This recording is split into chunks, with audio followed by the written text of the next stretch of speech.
Chen Chuchu presented a drafted abdication decree to the city owner, demanding the official city owner seal be stamped on it to legitimize her claim to the throne. The city owner, however, mocked her for her attempt to forge the decree and suggested she should have just forged the seal as well. Chen Chuchu argued that the decree needed the genuine seal to be convincing and brazenly asked her mother to publicly declare her as the successor in the meeting hall and demote Chen Qianqian, reminding the city owner that she had always been groomed for this role. The city owner read a passage from the decree that praised Chen Chuchu as large-hearted and caring while denouncing Chen Qianqian as ill-behaved and immoral. She then reminisced about the late Minister Pei, who sacrificed her life for Huayuan City, and how she had intended to raise Chen Chuchu to be righteous like her. She acknowledged that Chen Chuchu's ambition now seemed to fulfill that aspiration. Chen Chuchu inquired why her mother suddenly brought up Minister Pei. The city owner expressed her deep disappointment, feeling that years of her efforts had been wasted. When Chen Chuchu pressed her for time, the city owner recounted how the city owner seal got chipped when Chen Chuchu, as a child, played with it like a toy. She lamented that Chen Chuchu was now using the same seal for such disloyal and unfilial acts, regretting not punishing her more severely back then. Chen Chuchu remained unyielding, declaring it was too late to turn back, and threatened Sang Qi, enraging the city owner at that moment. Su Xing reported that Han Shuo had betrayed them, confirming that Han Shuo had never intended to truly cooperate. He informed Chen Chuchu that their forces were now surrounded by Xuanhu city guards. Furious, Chen Chuchu confronted Han Shuo, accusing him of betraying her while she was busy with her mother. Han Shuo retorted that she was too credulous, just as he once was.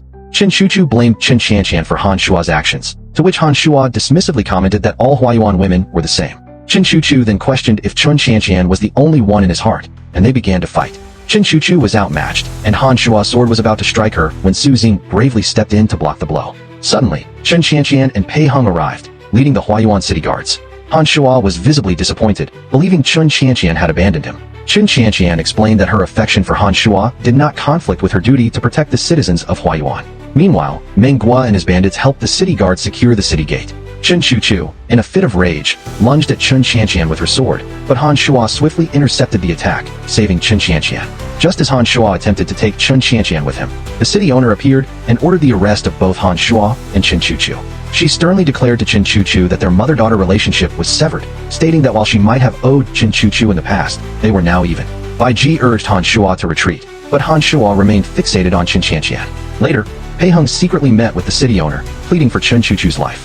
He argued that Han Shuo was the primary instigator and that Chen Chuchu had been coerced. He even claimed that Chen Chuchu's final strike at Chen Qianqian was an attempt to prevent Han Shuo's escape. Pei Heng further asserted that the city owner would forgive Chen Chuchu regardless, reminding her that Chen Chuchu was the only daughter of the late Minister Pei, and recalling the promise the city owner had made to his own mother to care for Chen Chuchu. Pei Heng, who had been old enough to remember these events, then proposed that Han Shuo be executed to silence any dissent, and all blame be shifted to him. This would allow Chen Chuchu to be portrayed as an unwilling accomplice, a hostage, or even a cunning spy who ultimately served Huayuan City. The city owner accepted Pei Heng's counsel, commending him for living up to his mother's esteemed reputation. Despite having calculated many things, Han Shuo realized he had overlooked Meng Guo's forces. He lamented not listening to Bai Ji's advice to enlist Meng Guo earlier. Chen Qianqian visited Han Shuo in prison, determined to save him. At the execution ground the next day, Chen Qianqian desperately begged her mother to spare Han Shuo's life. She revealed that she and Han Shuo were truly married, showcasing the absence of the cinnabar mark on her arm. She declared her sincere love for him and offered to relinquish her position as crown princess to Chen Chuchu, assuring her mother that Chen Chuchu, under her guidance, would become a wise city owner, bringing peace to the city owner's later years. Chen Qianqian pleaded for her mother to consider her dead from the day she married Han Shuo and to free him, offering to give up everything for him. The city owner was deeply pained, questioning if Chen Qianqian would abandon her mother for a man. When Chen Qianqian replied that she never truly desired the crown princess title, only Han Shuo, the city owner, heartbroken and enraged, ordered Han Shuo's immediate execution. Chen Qianqian rushed to the execution block, pushing the executioner aside. She pulled out a retractable dagger and plunged it into her chest, hoping her death would bring an end to the conflict and save Han Shuo. The crowd was stunned. Pei Heng, distraught, rushed to embrace Chen Qianqian, unable to accept her death. The Yue mansion was draped in white mourning banners, and the city owner, overwhelmed with grief, agreed to release Han Shuo. Pei Heng, remorseful, arrived to offer his condolences, regretting his suggestion to blame Han Shuo. He was surprised by Han Shuo's seemingly emotionless demeanor and accused him of nearly deceiving and manipulating Chen Qianqian. In despair, Pei Heng nearly attempted to join Chen Qianqian in the coffin, but Han Shuo intervened. At that moment, Chen Qianqian's voice emanated from the coffin, revealing her elaborate ruse of faking her death. She explained it was a prop to deceive everyone, save Han Shuo, and finally disarm Chen Chuchu's suspicions. Han Shuo, relieved but annoyed, chided her for almost causing Pei Heng's death. Chun Qianqian apologized to Pei Heng, admitting her desperate measures. She asked Han Shuo to leave so she could speak with Pei Heng alone. Chun Qianqian acknowledged that she had overheard Pei Heng's heartfelt words and regretted that things might have been different if she had shown courage earlier, but concluded that perhaps they were never meant to be. She asked him to imagine she had been poisoned on her wedding night, at a time when he still disliked her, suggesting it might make his pain more bearable. Pei Heng confessed that falling in love with her after her marriage gave his life meaning, making her his greatest aspiration. However, Chun Qianqian gently told him that she only understood true love after meeting Han Shuo, and encouraged him to move on, assuring him he would find a wonderful person in the future and that she would be fine. They made a solemn pact that Pei Heng would stop loving her starting the next day. As Pei Heng, still heartbroken, left Yueli Mansion, he encountered Chen Chuchu, who had come to pay her respects. Noticing Pei Heng's lack of tears, Chen Chuchu grew suspicious of Chun Qianqian's death and instructed her attendant, Zizhu, to prepare some items. Back inside, Han Shuo, teasingly calling himself the Xuanhu King of Jealousy, demanded Chun Qianqian explain all her secrets, including her martial arts, once they returned to Xuanhu City. She agreed, and he playfully threatened to reassert his husband's authority if she lied again. The city owner and Chen Chuchu then arrived at the morning hall. Chen Chuchu insisted on seeing Chun Qianqian one last time, but the city owner gently refused, saying it would only bring more sorrow. Chen Chuchu then proposed a method to preserve the body, refining mercury from cinnabar and injecting it into the blood vessels to prevent decay, a clear attempt to poison Chen Qianqian. Han Shuo vehemently objected, accusing Chen Chuchu of disrespecting the deceased and attempting to poison her. Chen Chuchu retorted that Chun Qianqian was a sinner who disobeyed the city owner and did not deserve an elaborate coffin or burial in the ancestral tomb. She then suggested cremation, turning Chun Qianqian's remains into a saraira to be enshrined in the ancestral temple, an act that Han Shuo recognized as an attempt to completely destroy her. He loudly questioned Chen Chuchu's deep-seated hatred for Chun Qianqian, provoking Chen Chuchu to call him heartless.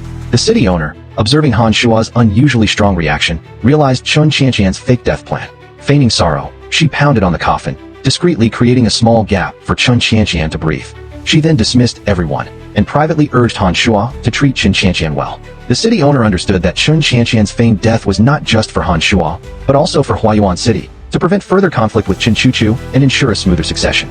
By accepting her death, she was severing their mother-daughter bond, hoping Chun Qianqian would understand her difficult choice. She ordered Chun Qianqian's coffin to be escorted to the cemetery that night, giving her a chance to escape. However, Chen Chuchu had already anticipated this and secretly dispatched Su Xing to assassinate Chun Qianqian at the cemetery, intending to turn the fake death into a real one. As the coffin was being transported, Chun Qianqian, still inside, complained about the dark and confined space and the lack of oxygen. Han Shuo jokingly offered to join her, and when she mentioned the oxygen issue, he declared she was his oxygen. Suddenly, Su Xing launched an ambush, attacking the coffin and demanding Chun Qianqian's death. Fortunately, Lin Qi arrived with her people and captured Su Xing on the spot. Lin Qi, who had survived thanks to Chun Qianqian's previous intervention, declared she couldn't die before avenging her past grievances. When asked how to deal with Su Xing, Mengua suggested capturing and releasing him repeatedly to earn his loyalty. Chun Qianqian, knowing Su Xing's cunning nature, disagreed, insisting that releasing him would be a mistake. Han Shuo argued for harsher punishment, even death, given Su Xing's repeated attempts on Chun Qianqian's life. Chun Qianqian, however, chose mercy, ordering them to simply tie him up to prevent further trouble, and Mengua led Su Xing away. Lin Qi then explained that she had come to pay her respects, surprised to find Chun Qianqian alive. Han Shuo urged Chun Qianqian to return to Xuanhu City with him, and Chun Qianqian, delighted to see Lin Qi, suggested she join them. Lin Qi revealed that she had gotten married to a traveling merchant from Xuanhu City, who saved her life when she was severely injured. Chun Qianqian enthusiastically suggested that Lin Qi and her husband accompany them, but Lin Qi, though happy for Chun Qianqian, still expressed hesitation, reiterating that she now had a husband.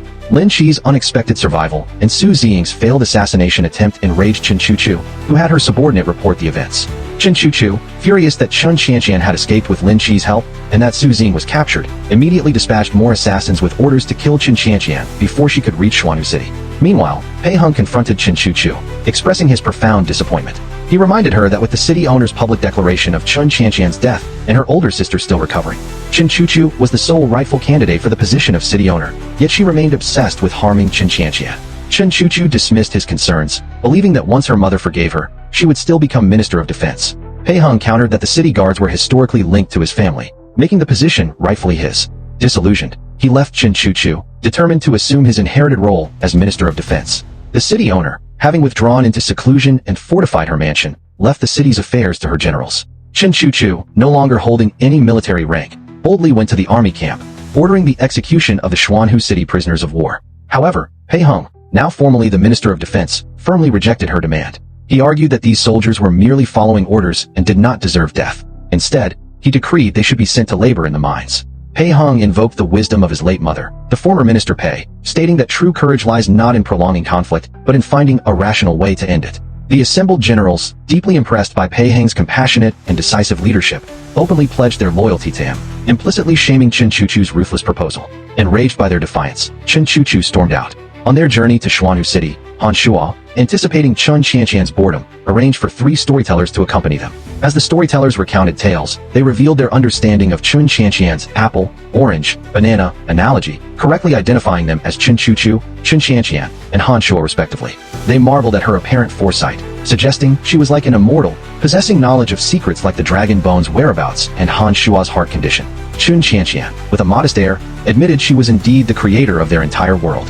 Han Shuo, overhearing her confession, was furious about her secrecy. He confronted her, demanding an explanation for framing him for Su Mu's troubles and his subsequent exile. Chun Qianqian tearfully explained that in her original script, characters like her mother, Lin Qi, and Lu Peng had died or suffered terrible fates. Fearing a similar end for Han Shuo, she deliberately altered events to save him. She confessed that she had stopped trying to push him towards Chen Chuchu once she realized her true feelings for him. She also revealed that his heart condition was a plot device she created, which she then cured with the dragon bone.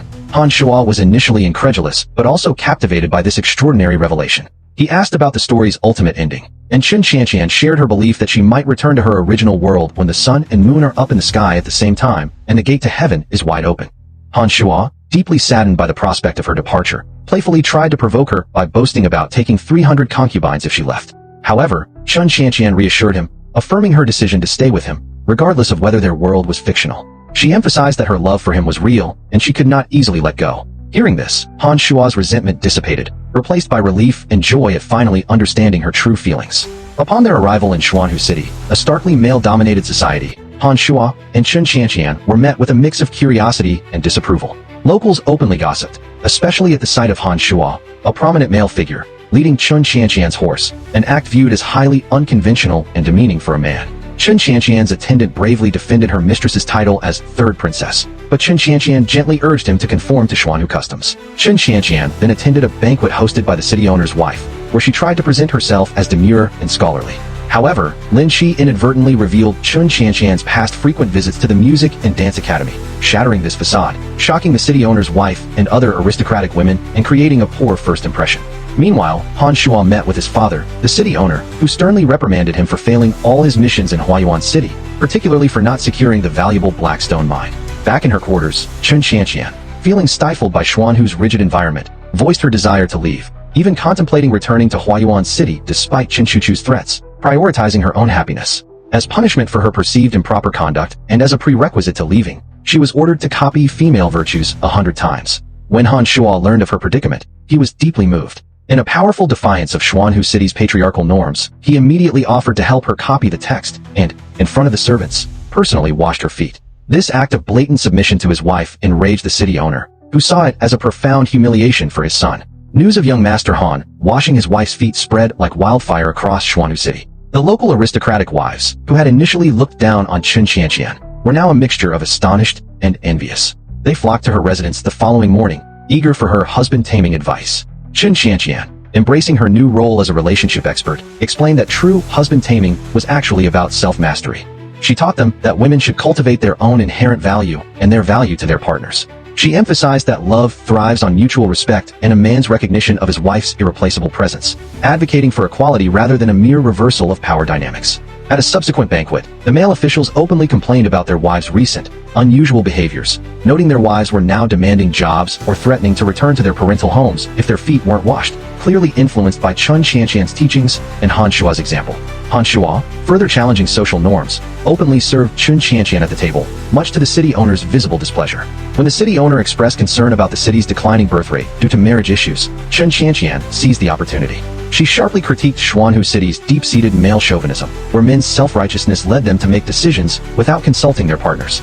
She dismissed suggestions of bachelor taxes or forced marriages as ineffective, asserting that the problem lay with the men, not the women. Chun Qianqian then boldly proposed opening intermarriage between Xuanhu City and Huayuan City. She argued that despite their differing social structures, allowing individuals to freely choose partners from either city would solve Xuanhu's population decline, resolve cultural misunderstandings, and foster peace and prosperity between the two realms. The city owner, however, vehemently rejected her proposal, and Han Shua's agreement only earned him a stern rebuke from his father. Meanwhile, Chen Chuchu attempted to visit the city owner but was barred by newly appointed, loyal guards, underscoring her increasing isolation. The city owner finally summoned Chen Chuchu, who feigned ignorance about the assassination attempt on Chen Qianqian. The city owner, revealing that Su Xing had already confessed, chastised Chen Chuchu for her ruthless actions, especially after Chen Qianqian had willingly faked her own death to clear the path for Chen Chuchu's ascension. The city owner then revealed Chen Chuchu's true parentage. She was the biological daughter of the late Minister Pei, whom the city owner had adopted and raised as her own after Minister Pei's death, keeping her identity a strict secret. The city owner accused Chen Chuchu of having developed a wolf's ambition, driven by fear that Chen Qianqian might eventually return to reclaim the throne. She somberly told Chen Chuchu that despite her willingness to transfer power, Chen Chuchu lacked the moral character and popular support, even from the city guards who had served her for years, to rule effectively, thus bringing shame upon the memory of her true mother, Minister Pei. If you love the story, subscribe for the next episode.